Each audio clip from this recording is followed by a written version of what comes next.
In 1973, the world saw a shock in oil prices as Arab countries imposed an embargo on the West. It was a great show of defiance as Arab countries used their economic leverage to protest the US support for Israel during the Yom Kippur War of 1973.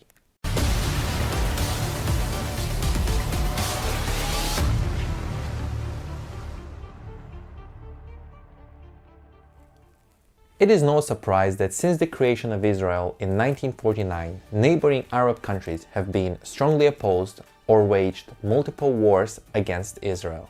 One of those conflicts was in 1973, also known as the Yom Kippur War. During that time, Egypt and Syria united against Israel and invaded the country on both sides. Israel at the time was occupying the Golan Heights, which used to be part of Syria, and the Sinai Peninsula, which used to be part of Egypt. These territories were seized by Israel during a previous conflict known as the Six-Day War. At that time, Israeli forces defeated the neighboring Arab countries and Israel expanded its territory. So in 1973, the Syrian and Egyptian armies invaded Israel on both sides in an attempt to regain the lost territory.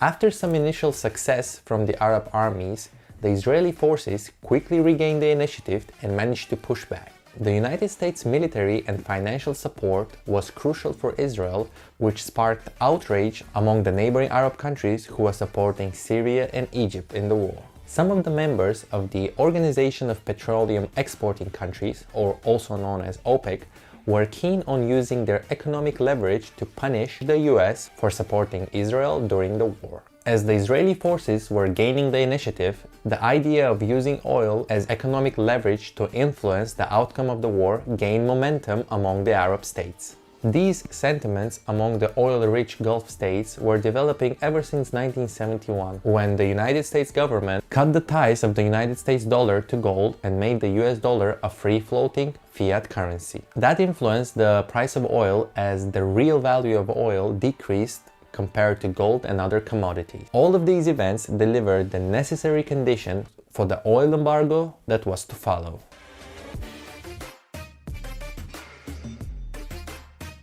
So in November of 1973, the Arab members of OPEC imposed an oil embargo on the US and its allies for supporting Israel. This made the oil prices jump from $3 a barrel to $12 a barrel in a very short amount of time. It was the first time since World War II that the United States experienced high petroleum prices and fuel shortages. But the US was not the only country to feel the rise in oil prices. The embargo was not only against the US, but was against many countries which supported Israel during the war, which included countries like South Africa, Portugal, and the Netherlands. However, the overall increase in the oil prices meant that the whole world market was affected, which contributed to high inflation levels worldwide.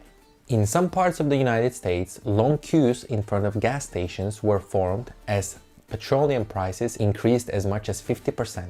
In the US, nationwide oil and gas shortages affected nearly 90% of the petrol stations, which lasted for weeks. Many experts conclude that the 1973 oil crisis contributed to the inflationary decade that was to come. In Western Europe, however, at the time, the oil embargo hit some countries worse than others. While countries like the UK and France had almost no disruptions in their oil supply, other countries like the Netherlands had complete embargoes. However, the high oil prices contributed to high inflation levels in most European countries, hence dropping the living standards. In terms of the war, many experts agree that the oil embargo did not have an effect on the outcome of the war. Israeli forces managed to push back the Arab countries and regain full control of all its territory.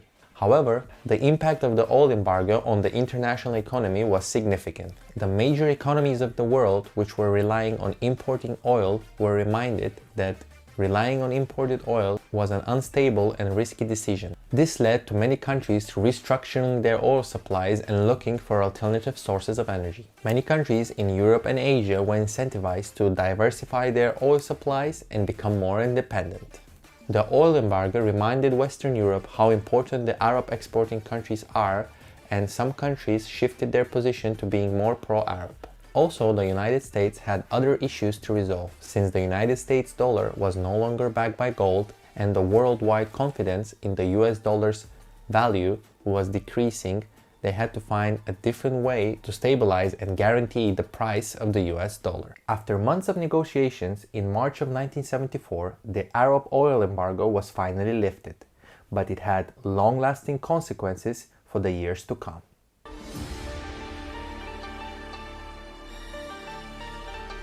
After the oil crisis of 1973, the US administration led by Richard Nixon struck a deal with the Saudi government to sell oil only in US dollars. Eventually, after the agreement was signed in 1974 between Saudi Arabia and the United States, basically international oil sales will be standardized in US dollars, which will create a demand for the US dollar and stabilize its value worldwide. In the end, the embargo accomplished most of its goals. It managed to convince most European countries and some Asian countries to become more sympathetic and friendlier to Arab states. It also proved that oil exports can be used as an effective tool to pressure international opinion and impact and influence the international economy by high oil prices.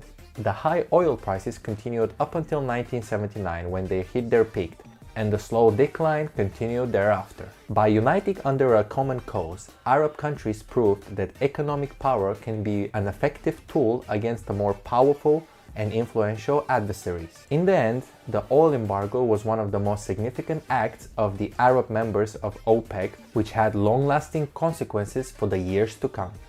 Eventually, in the future, major differences between OPEC members and influence from outside powers will cause the decline of OPEC, which will decrease its international power and influence.